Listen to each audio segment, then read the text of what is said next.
the blue go live button. And we're live. It's Friday, September 3rd, 5:05 p.m. We are late because Ben was telling a funny joke about his shirt, and that was a very good reason to be late. We are not allowed to have fun anymore, but we are allowed to close out our 500th episode week with Ada Palmer. She is reclining on her chaise. Ada, what do you want to talk about? Wait, hold on. What were you going to say about Bic Lady Ben? What? Oh, so in addition to, I've shared in the chat the Three Wolf Moonshirt New York Times story about the great scam. The other one was Bic Pens produced a line of pens called Bic for Her or Bic for Women. I forget razors, what it was. But like they did it for pens too. No, it was pens. It was not razors. We've taken all the ink out, you stupid ladies. We don't want to hear what you have to say. All over the world, thousands of women started leaving these reviews. You know, I never felt I could write until there was Bic for Women. Thank you, Bic. Now I can actually sign my name. Anyone remember the wonderful Saturday Night Live fake advertisement for Chess for Girls? And it was in the style of, kids toy ads, and it was like chess for girls, and the board was all pink and white, and they had pink and white pieces, and the queen had long hair that you could rock. But like the pawn on the end was a baby and a little rocker that you could rock, and it had the little brother being like, "Chess is a boys' game, not anymore." You gotta look for the ad for Chess for Girls. It's really good. Well, just to give you a flavor of it, I will read one of the Three Wolf Moonshirt reviews that got this whole thing started. So the Three Wolf Moonshirt has 5,000 ratings, of which 5 are gold stars. The first review is, "You're going to think I'm crazy, but when I opened the box it came in, I actually heard wolves in the far distance. When I actually put the shirt on, the hairs on my arms stood up, and I could hear my own heartbeat. I was instantly hungry and ate 3 steaks raw. Afterwards, I fell into a deep sleep and was exposed to a crazy fever dream. I could hear warm drums and the chants of Native American warriors. They were calling me to come join them, to quench the thirst for blood, to wage war and unleash my animal instincts. I awoke to a massive erection that lasted for days. I haven't put the shirt back on since. It's in a box that's inside a box that's inside a box that's inside a closet, because that's the closest to the inside of a room. That's closest to the inside of a room of a basement that's inside my house, that's inside a neighborhood that I don't visit anymore. I can still hear it calling to me, only buy this shirt if you think you can handle it." And there's about somewhere in Texas. And there's about 10,000 of those types of reviews. I'm sorry. First of all, that's awesome. But I know this is really pathetic. And just again, I think I feel really inadequate because of Ada, because everyone loves Ada. But I need to read a review of my book on Amazon of legality. Okay. Yeah. And I swear, I'm sorry. Please, is this the one that I left? No, I'm just kidding. No. I don't know. This is. It's true. I'm reading this. It's from Juan P. And it said the book came fast. That's amazing. Can I ask a question? I got 5 stars. Oh wait, I can ask it to all 3 of you. Do you read your all published authors on Amazon? Do you read all of your Amazon reviews? No. Not Do you every get like day. a notification that someone's like left a review? I never look at reviews unless a friend sends me a review saying that they think it'll make me happy. Because I care Good prompt. so much that it'll make me dwell on it all day, whichever direction it is. And I found emotionally that it's healthier for me to get summaries, both good and bad, from friends. I used to Serious read answer to them it, pretty compulsively, and then I realized that life was short, and there are a lot of people who don't like me, and their claims on my emotional state is magnified when I spend time reading the stuff, so I don't. But it is fun to go on your Amazon author page to where there's the map showing the geographic distribution of where your books have sold, and see how long it takes to sell one in Waco, Temple, Bryan, which is often, that and Flint, Michigan are often the last two to have an in the bookstore sale in their color-coded region map of where your book has sold. That is fine, and they update it every Friday and so. I would just say, because I'm pretty secure that I don't read all the reviews every day. There will be days that I will like old reviews I will not reread. Like definitely. God bless you, Ada, that you don't do that. But I can't not read it, and I can't not hate the people, who said that the book arrived slowly. Well, that is a great review, though, because it's clearly the author's fault. Yes. Clearly the author is the one in control of the speed of delivery. Right, no, but also I get credit because of Amazon's logistical abilities. Right. Like 5 stars for the book because he got it really quickly. Yeah, but Ada, do you get? I assume there are some reviews you read like in peer review journals and things like that, right? Yeah, if it's an academic review of an academic book.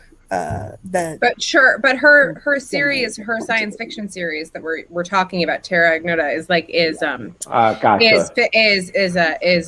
It's a sci-fi. Novels, novel.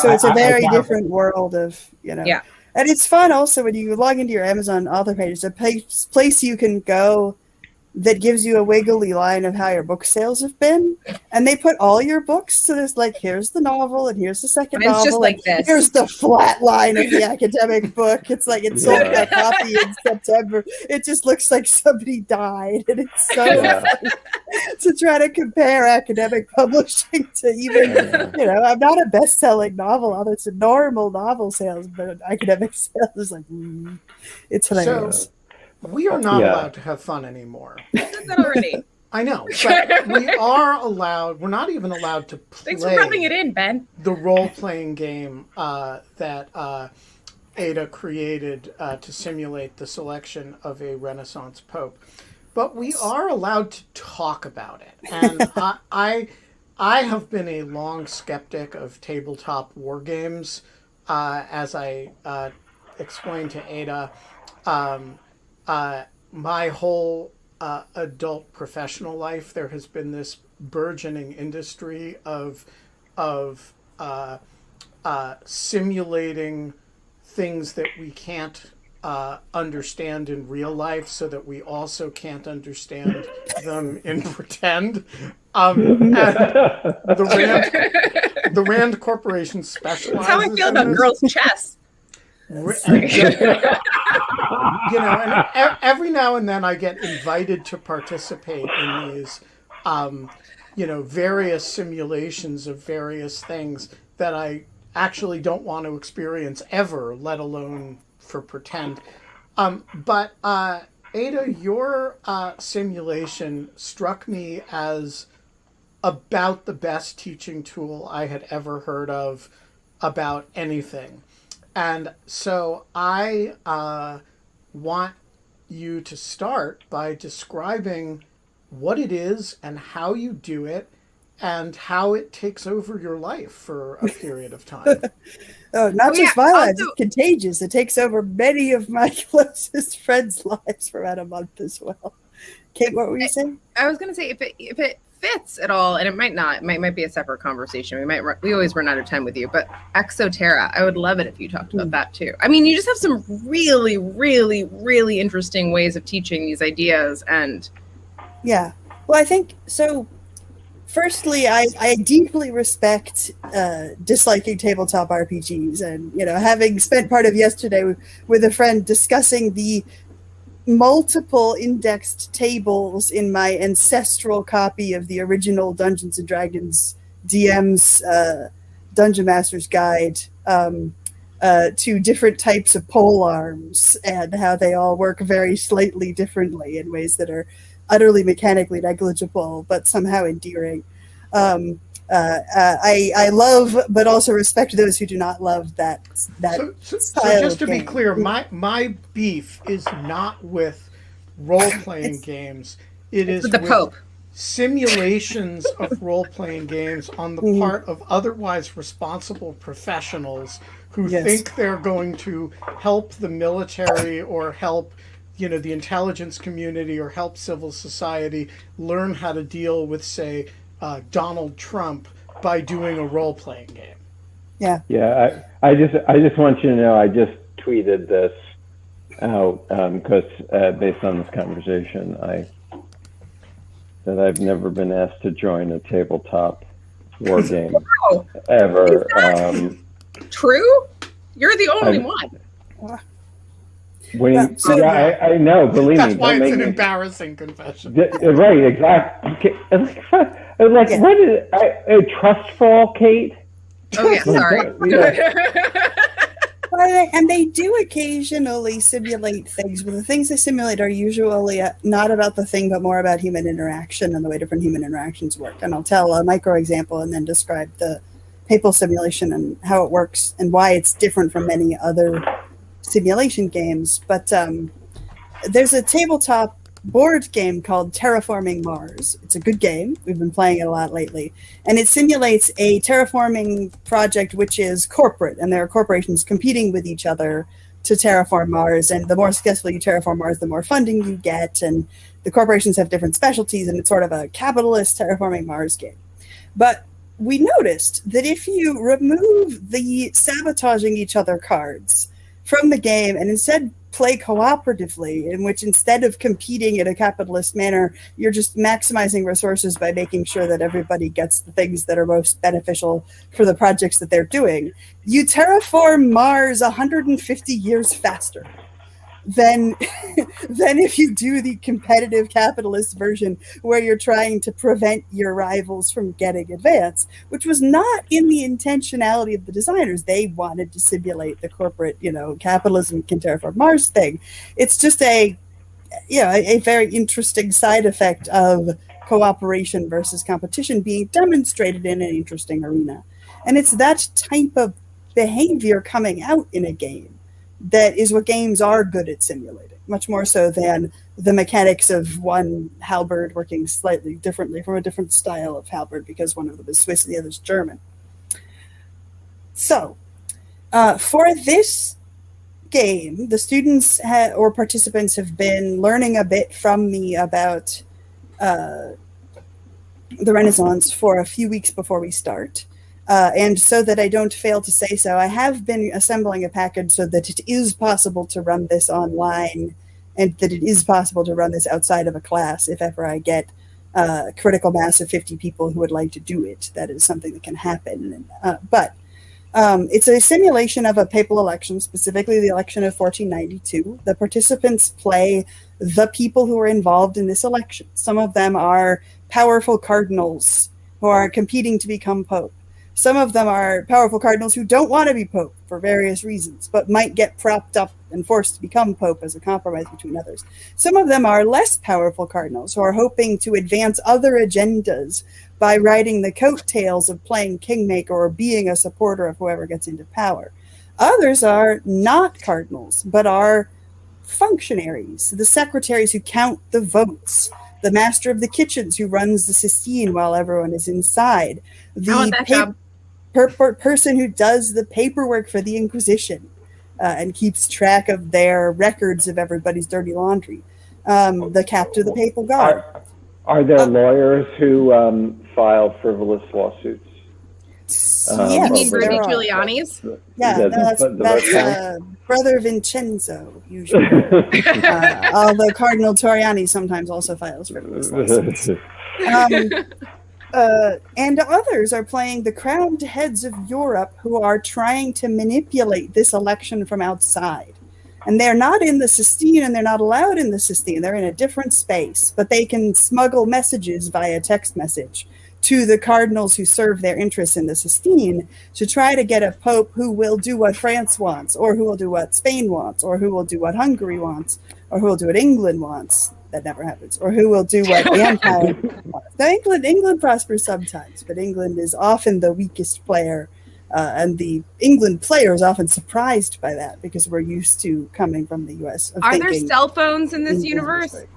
So in this universe, there aren't officially cell phones, but we use the cell phones to simulate in a few hours an event which would have taken place over weeks. And so the speed at which a cell phone sends a message simulates a horse went and a week later a horse came back. Okay, so follow-up question. Are there cat memes in this universe? The students make memes before it even starts. The meme thread starts filling up with. There were a lot of Doge pick memes this year. This was a very Doge year. And they still keep at it. And months after it's over, there will still be pictures of Isabella d'Este photoshopped into the White House happening that only makes sense if you were there. But this stays with people forever. I have a collection on my desktop of photos my students have sent me of them standing in front of the tomb of the historical figure. They played in this because they liked it so much that they went to Spain or Germany or wherever it was to visit the grave. I can't even get my students to fill out the course evaluations. I was going to say that is right. That is enviable uptake. No, so you have. We haven't even got Ada started on this. So, it sounds like it just sounds like a model UN crisis committee. It does sound like one, doesn't it? And the model UN students always come into it thinking that'll give them an advantage. And boy, do they learn that they were wrong. Yeah, so really, wow. Boy, do they crash and burn. It's very interesting to notice how often it's the Model UN students who come in and do the worst because they're used to Model UN. And Model UN gives you, here is your goal list. Here are the things you want to accomplish. Here's your resources. These are the things you can offer to other people and trade with them. It does not give you 15 single-spaced pages about how your uncle was brutally murdered by that guy in the conspiracy, and then the assassin almost got away, but your life was saved by that other guy, and so you would do anything for him. And your father, he was nearly murdered by these other people, and so you come into it with these deep, rich, carefully worked character sheets that give them a personality and a character. And when I'm doing the casting for this, they fill out a survey. And the survey has questions on it like, some of the characters in this are going to be sincerely good people struggling to try to figure out how to do good in a corrupted and compromised world. Does that sound like something you would be excited to do? And the students who choose to play that role, that's Genevieve. They work so hard, and I talked to them about, do you think my imaginary dead father's ghost would be troubled if I made this compromise? Will I be dishonoring my ancestors? They stay up late at night because you make the character real in the mind of the person by reading that backstory, reading about how when Isabella, Queen of Castile, was a young girl and she was living with her mother who had and what we might call a psychotic break. And they were in a tower with her mother constantly hallucinating ghosts and making her hide under the bed from these ghosts, and then when she got liberated from that, and then suddenly was in line for the throne unexpectedly, and all of her anxieties and tensions about whether she was really meant to be on the throne, and she's never sure whether the ghosts were really there. It becomes a very real, very deep character for that person.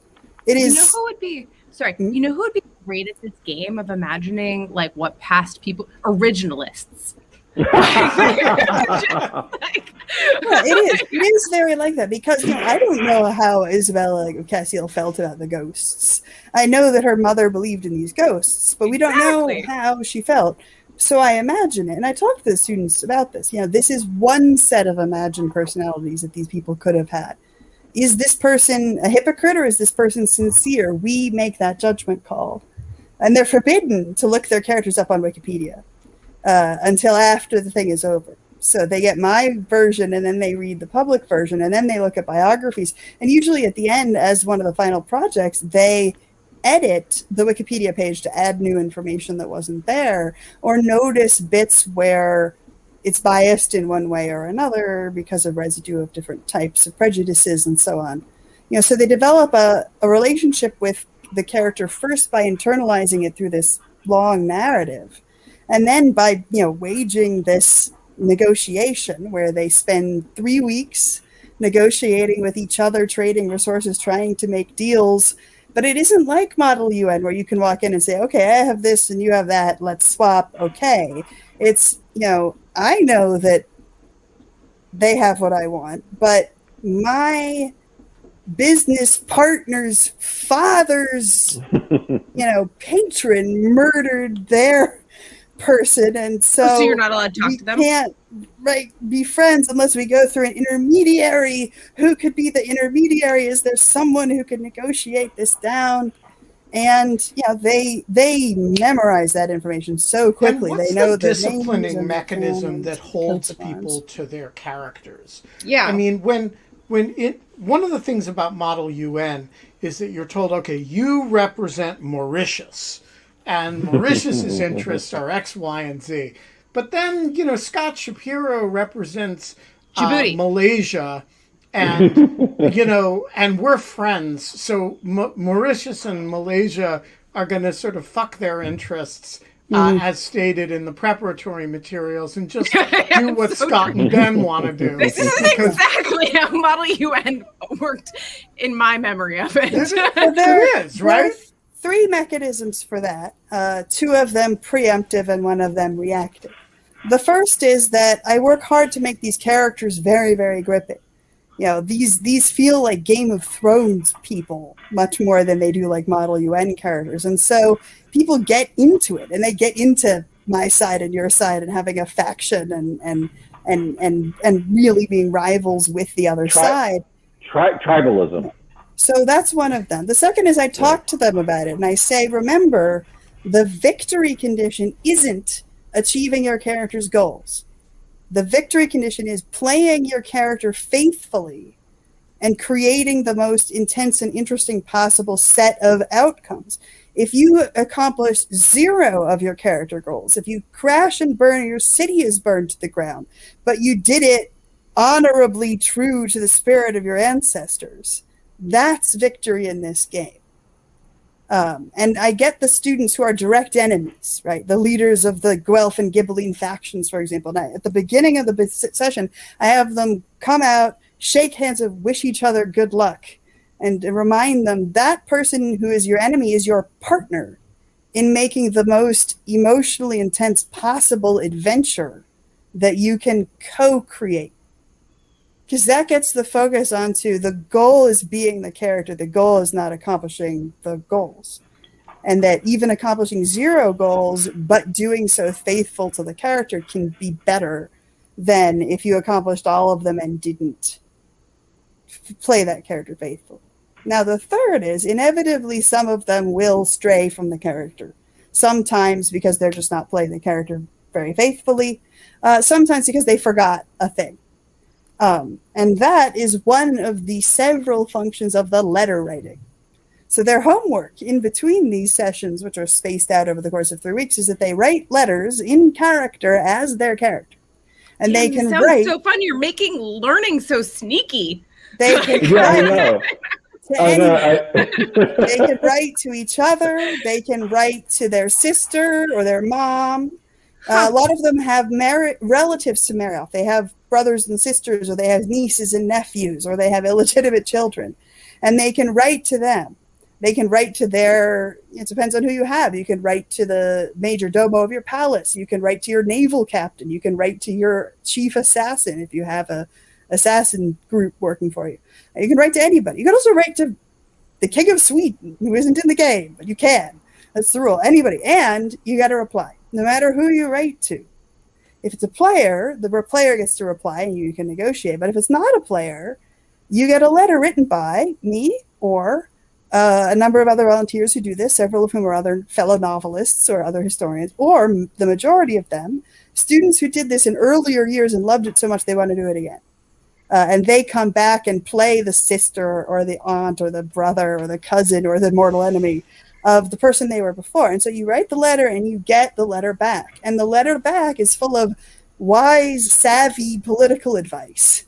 Or occasionally not, because you wrote to somebody like Raphael Sanzio, who doesn't have any wise, savvy political advice, but he would love a job. Would you give him a job, please? Here's a sketch of Madonna.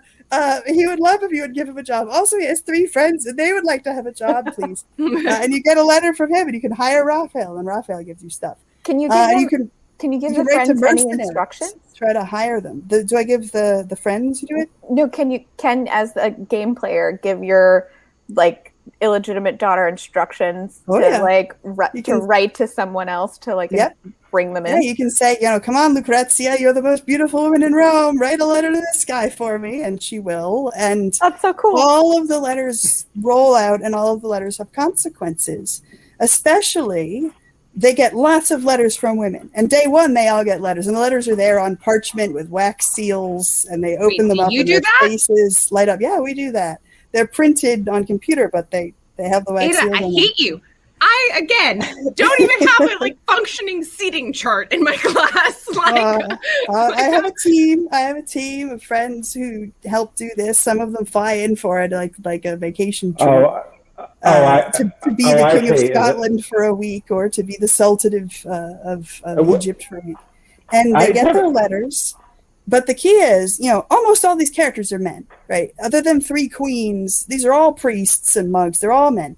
But they get letters from their mothers who know the political world. They get letters from their sisters who really care about being married to this kind of person and not that kind of person. And they get letters from their sisters who are angry that they were betrothed to this kind of person and not that person. And then write angry letters to everyone. And then everyone writes angry letters. And that's one of the catches for if you're out of character. If a person does something that's out of character, everyone in the world reacts. And so they don't get a out of game the professor yelling at them, but they do get a angry letter from everyone who wrote to everyone else about, how dare you betray the Ghibelline faction? You've been Ghibellines for 3 generations and now you're marrying a Guelph? Screw you! And you wanting to hire my mercenary army. My mercenary army is going straight to Naples. We're going to burn down your house. And then you get a letter like, our house was burned down, Dad. And there was, this year, Raphael Iriario, faithfully playing Raphael Iriario, one of the more smarmy and disliked people in the world. I love him because he's a fantastic character. Nephew and successor of Battle Pope II, Julius II.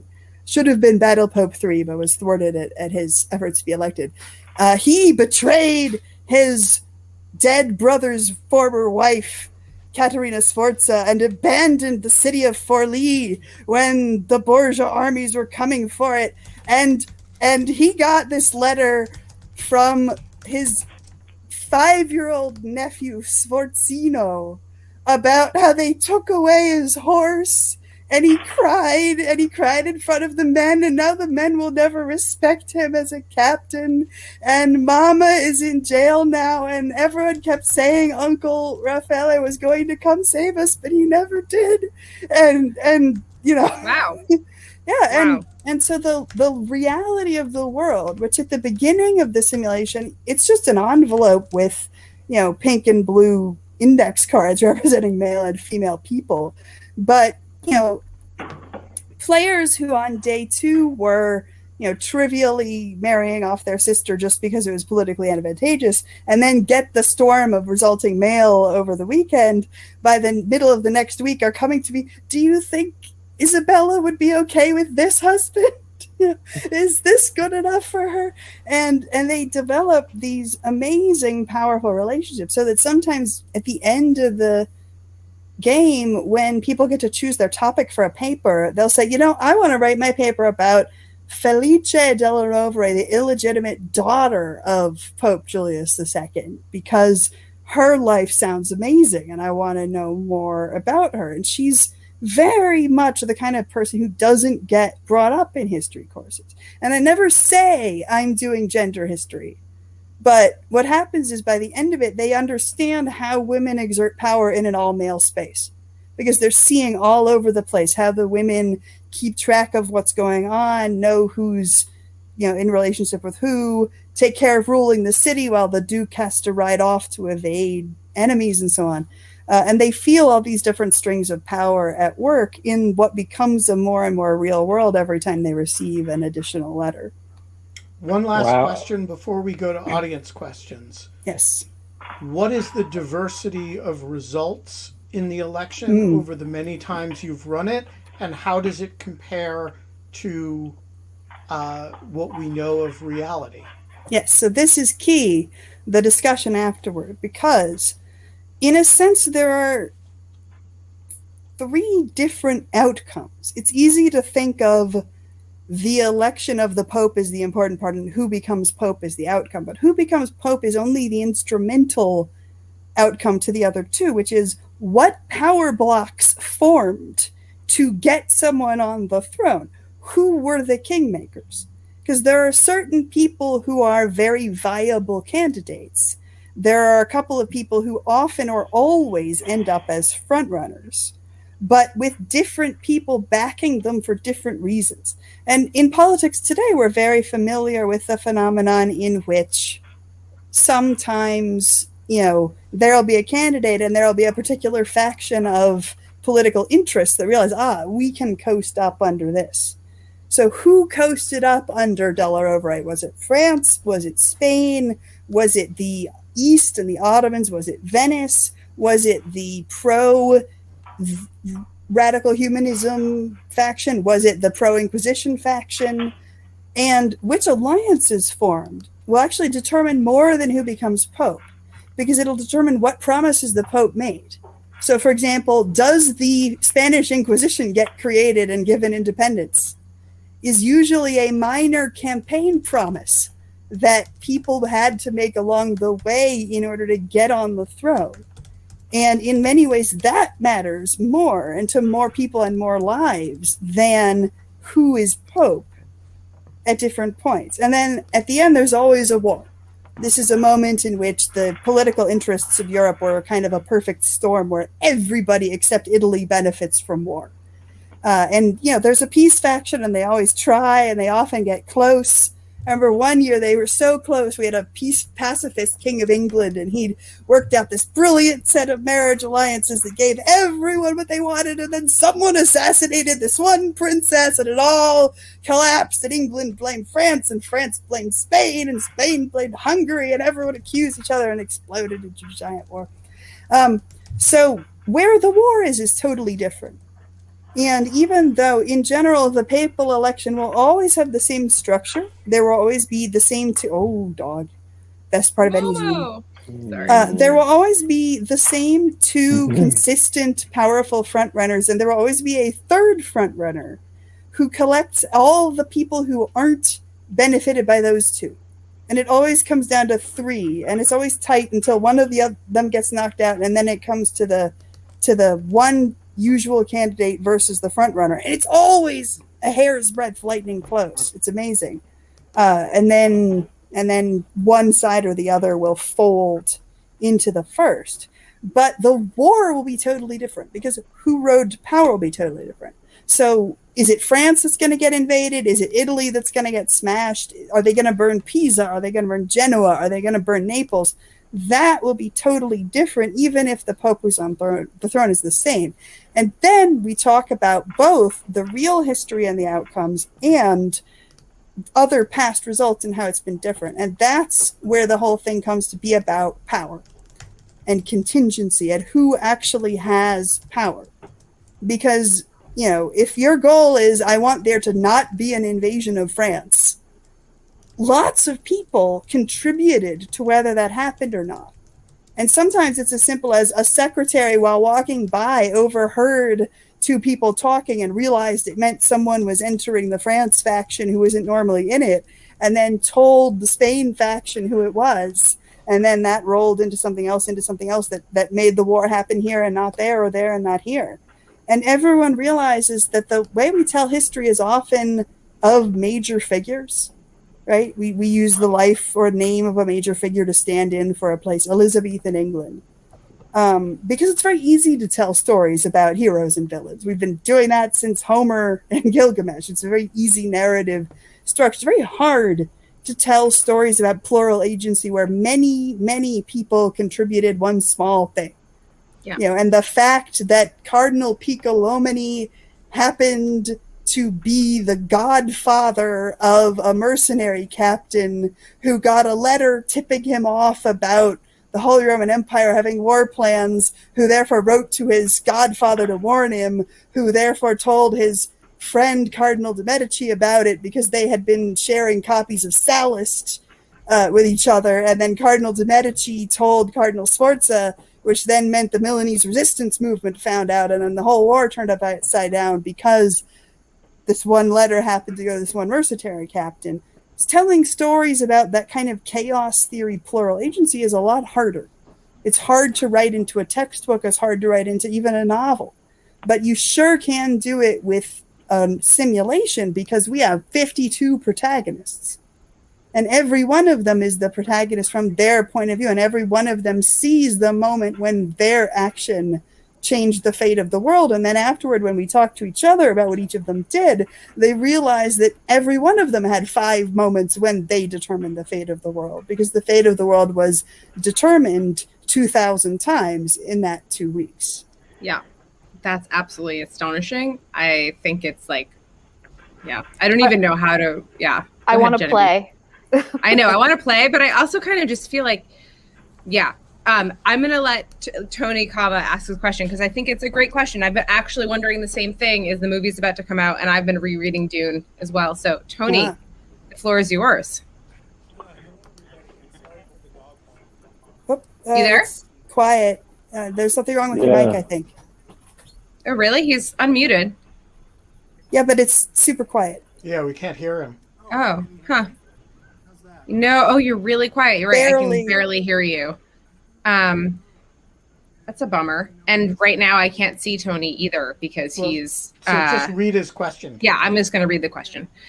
He said, in anticipation of the movie, I'm rereading Dune. I am struck by the tropes Herbert used to denote good versus evil, hero from villain, etc., sexual orientation, body shaming, physical appearance, etc. Tolkien did the same in Lord of the Rings, good versus bad equals white versus black, north versus south, etc. I'm curious what tropes writers use today that would age better and aren't dependent on race, body type, orientation, and other outdated modalities. Great question, Tony. Yeah, I was and thanks for showing us Momo. Thinking about this recently because I've been rewatching the Poirot television adaptation in order, and it's delightful to see. It's really good. Wait, with David Suchet? The David Suchet one. It's really great training for craft of writing because Poirot mysteries are so formulaic that it makes you hyper conscious of the differences. And so you can really think about the craftsmanship choices and what was different each time. It's a brilliant way for learning writing structure. But what I noticed is that very often, if there's a tell as to who did it, it's that they'll be rude about foreigners. Yeah, that is a thing. That they're very rude to Poirot. He's the frog. Or he's like, I'm not French, I'm Belgian. Yeah. Yes, this is like a very... If somebody did that, I'm not American, I'm Canadian. It's pretty consistent, which is different from in Holmes, where when people are rude to Holmes, he will come up and stum. but they won't necessarily be the one who did it, which is an interesting parallel. So, I mean, right now people are working very consciously to try to, or many writers are, to try to not use consistent tells for bad person, because we're trying to acknowledge the fact that people of all sorts and types and all personalities end up doing things that are both good and terrible. In visual media, especially on Hollywood scale, however, disability and disfigurement are still used really commonly for the bad guy in Hollywood, but much less so in books, because Hollywood is so visual. They want there to be a visual tell, right? Yeah. They want there to be a limp or a scar or something, whereas in a book, you don't have to have it be visual. It can be internal because you've got the internal monologue of the person. It can be established through an action.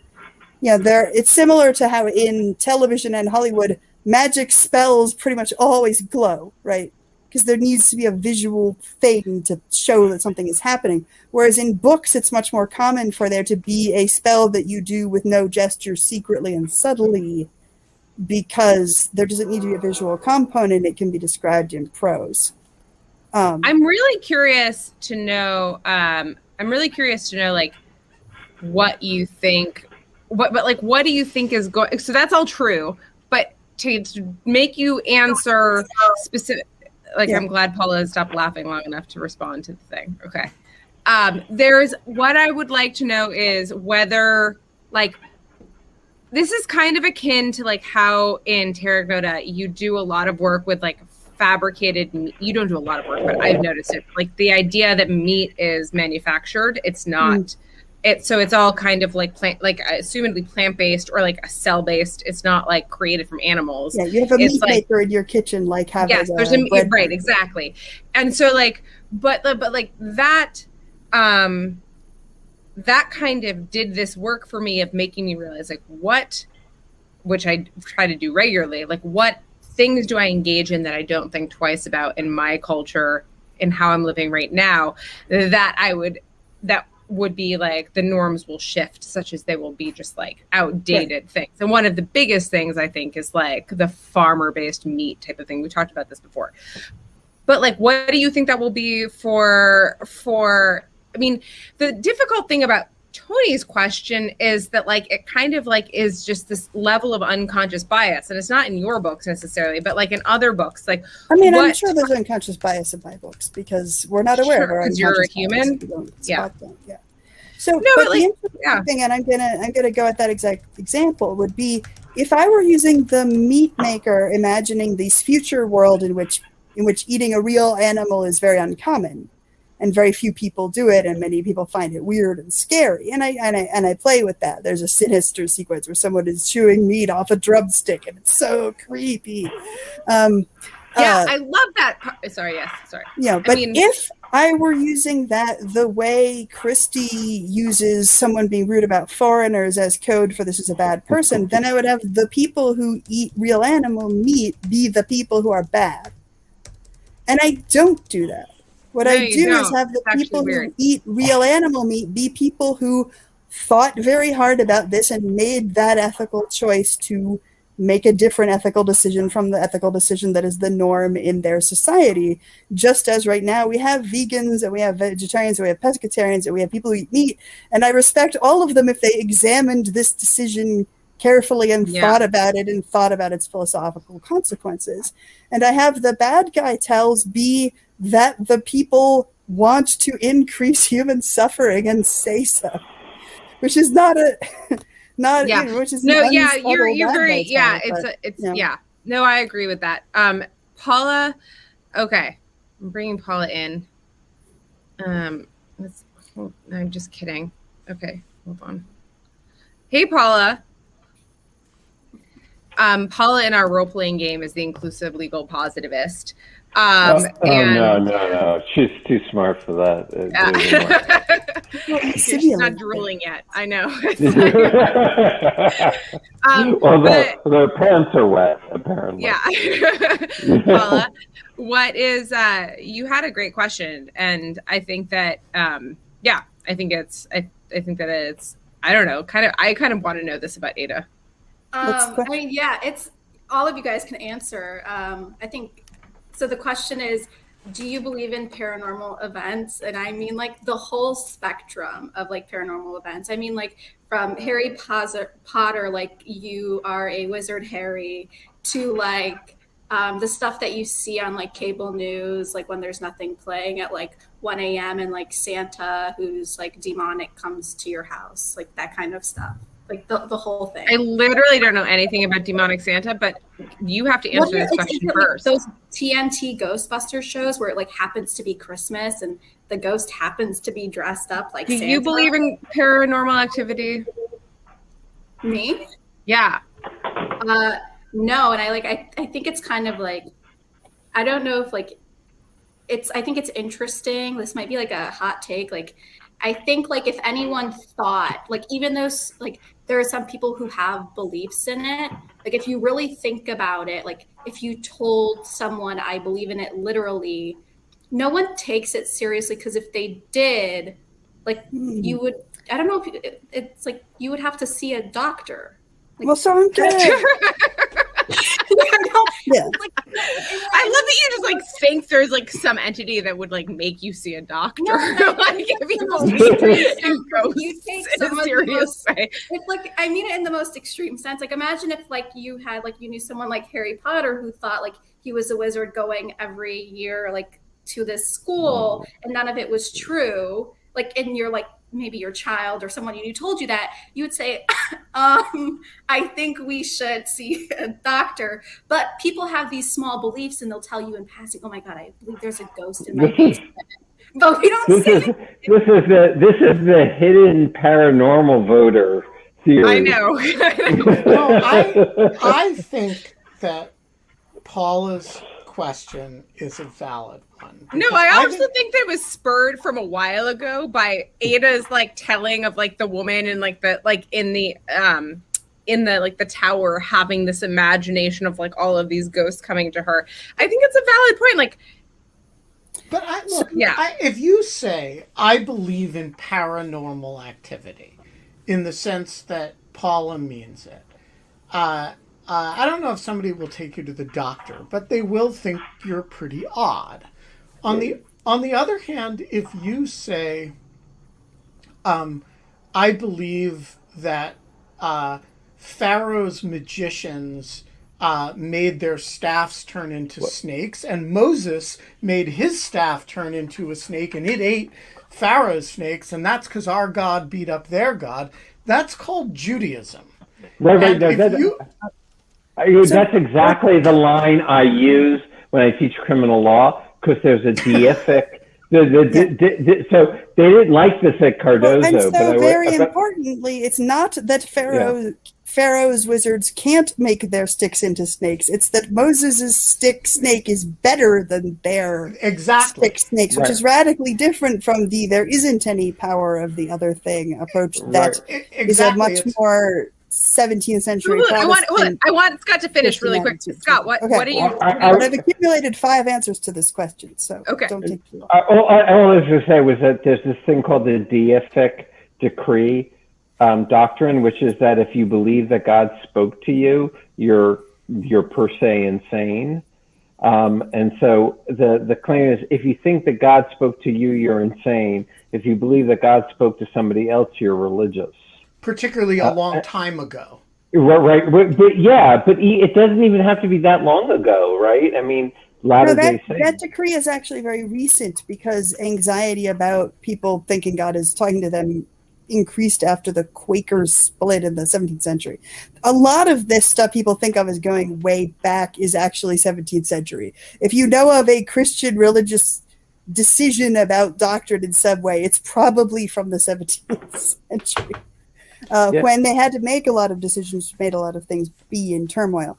But so So zooming out from the paranormal question, I think the most useful starting place is a scandal-focused biography of King Christina of Sweden, who died in the 1690s. And she's awesome. Is awesome and is a very complex figure who I'm writing about in a nonfiction book the right first now. trans. Really? No, we have tons of trans people way before that. But she's almost a very well documented person who has a very complex relationship with gender, and what pronoun we should use is very unclear. Which was the original and which was the end? In different. Neither. Okay. King Christina uses the male king in legal language, but king and queen mean different things in that century. It doesn't really matter. Was raised by this council of 7 wise men who had Christina raised doing men's activities, but then there was a betrothal and a conversion and ghosts, and everything is very complicated. And then, Christina would wear male dress most of the time, but had friends share their bed of both sexes, and then moved to Rome. And then the Pope was like, "You must dress like a girl." And then Christina dressed as a girl for a while, and then visited Louis XIV, and then murdered a dude chasing around with daggers in her house, and there was blood everywhere. And so then Louis XIV's mom was embarrassed. So then Christina couldn't be king of Naples after all, and had to go home, and a whole lot of other things happened. And so the language pronouns that were being used were feminine throughout much of it, except for masculine in some of the legal documents. And the dress oscillated back and forth, and it's all over the place. Yeah, really cool person. But so in the bio, Descartes, right? Yes, Descartes was her tutor, right? Yeah, for almost a month before he died of pneumonia. Wait, really? What? Yeah. What? He got teaching credit. That's all I'm saying. Yeah, that's why some people say, "Oh, King Christina of Sweden, the one who killed Descartes," right? Because he moved to her palace and then got pneumonia and died.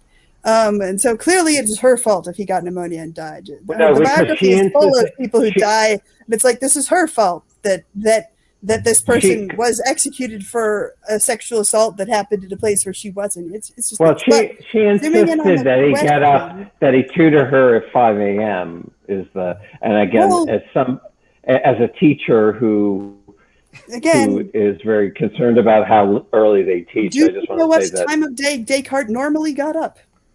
11 a.m. I just want to say. My document said 9. So I just want to say, Scott, we should not there's be talking 3 minutes about left Descartes' medical conditions because I don't even know answering Paula's question. Now I'm like, you're fucking me all up on like what pronoun to use with Descartes. So just like actually, Descartes took male pronouns. Okay, but Christina. But in the biography, one of the things it says is Christina was superstitious and wasted time on all sorts of charlatans' arts, like astrology, chemistry, and dowsing. And that's like dowsing, like the water stick thing? Yeah, exactly. And notice that one of those 3 is not like the others from our POV, right? Because new sciences and new arts and things become mainstream and less mainstream and more mainstream cyclically.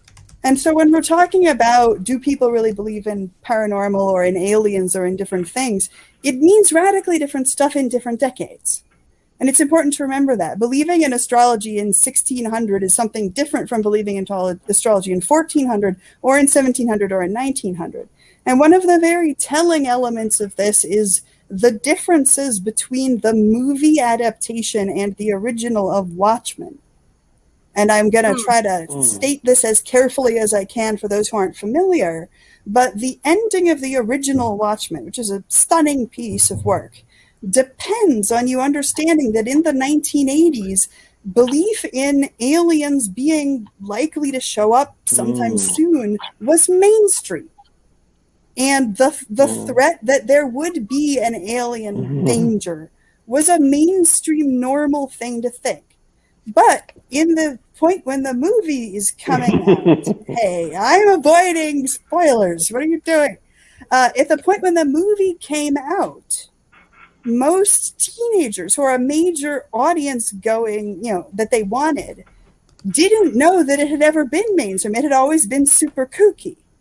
And when they tested versions of the scripts on that demographic, right, teenagers, my undergrads, were not prepared to understand that ending. And when they watched the movie and then read the book, they were like, the ending of the book was stupid. And I was like, no, the ending of the book was brilliant. And they were like, but no one would ever believe the thing.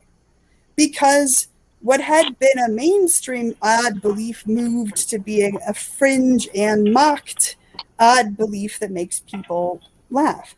So when we're talking about paranormal stuff, remember King Christina of Sweden moment when chemistry was as sketchy as astrology and dowsing, whereas astrology had been the biggest thing that states spent on for war about a century earlier. Machiavelli was getting serious orders from his commanders when he was running the surrender of Pisa, saying, make sure they surrender before 6 a.m. on X date, or it'll be unpropitious and we'll never hold the city. And he ignored it. But that's actually the problem in Afghanistan when the Defense Department's astrology department was not adequately consulted. So when we think about the entire giant category that is people thinking this paranormal stuff, 99% of that is nonsense. And 1% of that is, in fact, something about the Earth's magnetic field that we're still working on understanding. Or about the human body's magnetic field that we're still working on understanding, that will be something we understand in 100 years, the same way we understand chemistry, but people didn't at the time that Queen Christina of Sweden was playing with it in her laboratory. So that, what we need to think about is that things move. They move between being a minority opinion, a fringe opinion, a mocked opinion, a mainstream opinion, a nearly universal opinion, or a truism. And this is a spectrum that things move back and forth. And this is much of what, as an intellectual historian, I study, is what makes ideas move back and forth. What made the existence of vacuum, which for a long time was a test of madness, that you would have to be a mad person to believe that you could lexically say the word there is vacuum and not realize that it's oxymoronic, because vacuum isn't. It isn't. Well, of course. Ada, I just want to say that, this is why whenever anyone talks to me about mis and disinformation on the internet, and I'm like, this is just nonsense. Like, you can't, I'm like, the CDC said this thing, it was scientifically true, and now it says something different and we should follow it. But that doesn't mean, no, I totally get it. And I agree with you completely. Yeah. We have to wrap.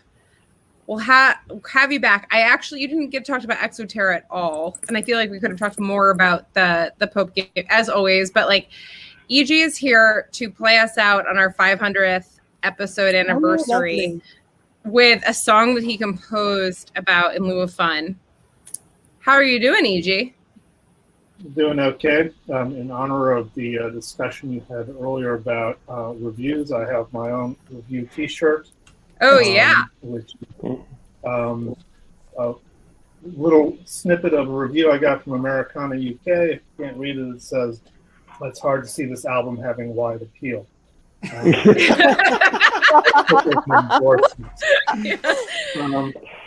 the haters, EG. Anyway. Don't even worry about it. Yeah, I printed up the one just so I could wear it when I went to a music conference. I never got around to printing it up.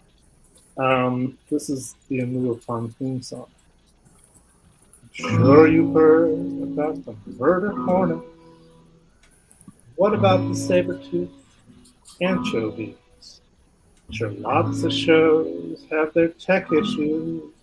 Have you ever seen a baby cannon blow up the host's computer screen? We're not allowed to have fun anymore.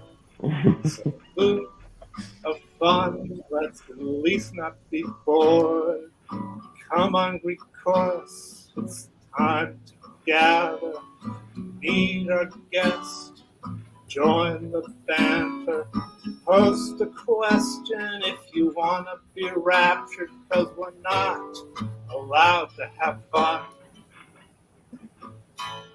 Kate has encounters with animals. Ben's dog shirts are nipple. Morel hunts and in infestations. There's puppets, pupil, and cheese nuts are totally a regular thing.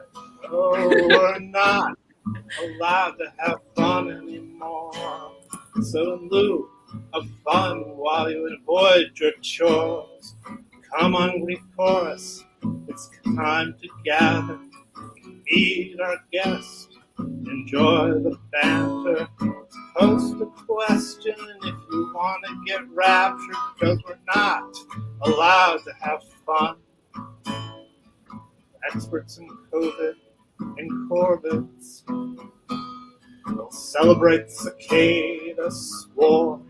We'll trash talk Putin and Pompeo and drink every time someone says no, because we're not allowed to have fun anymore. So in lieu of fun, see what we have in store. Come on, Greek chorus. It's time to gather, meet our guest, join the banter, post a question if you want to be raptured, because we're not allowed to have fun. No, we're not. No, we're not allowed to have fun. Come on, everybody.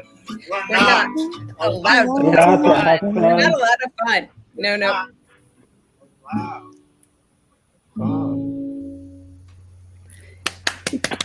Thank you, Doc. That was excellent. Fantastic. Thank you, friends. Amazing. It is Ada Palmer, you're a great American. Ducks with Pants, you're a great American. That was amazing. Yeah. It's Now I'm gonna have it stuck in my head for another 2 months. I just got it out. happy 500th episode, everybody. Yeah. Cheers. Very, very, very honored Yes, to and be with all thank of you. you for all the having me. time. It was a special honor being on for this one. So. Thanks you. for doing it, Ada. Yeah, Ada, you're the best. I'm so glad that you got to come on. E.G. Phillips, you're a great human being. That's gonna be my tagline when I sign off, Ben. I think that I don't really care about nationality, so I'm just gonna say that. And then there's no judgment. But E.G., I absolutely love that song. And Ada, I always love talking to you. John sends his love. He can't be around today. And also so does Mike Godwin, who has a bunch of questions for you, including one that I'm not going to ask, but I'll text you. And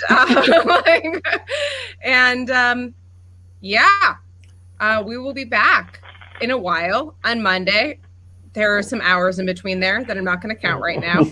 And I don't think we have a guest yet, but we are lining up slowly some people for the week. And we will see where it lands. I have never been happier to spend 500 hours with people than with all of you. So thank you so much. And truly, it's been awesome. Ben, Scott, Genevieve, Ada, see you guys later.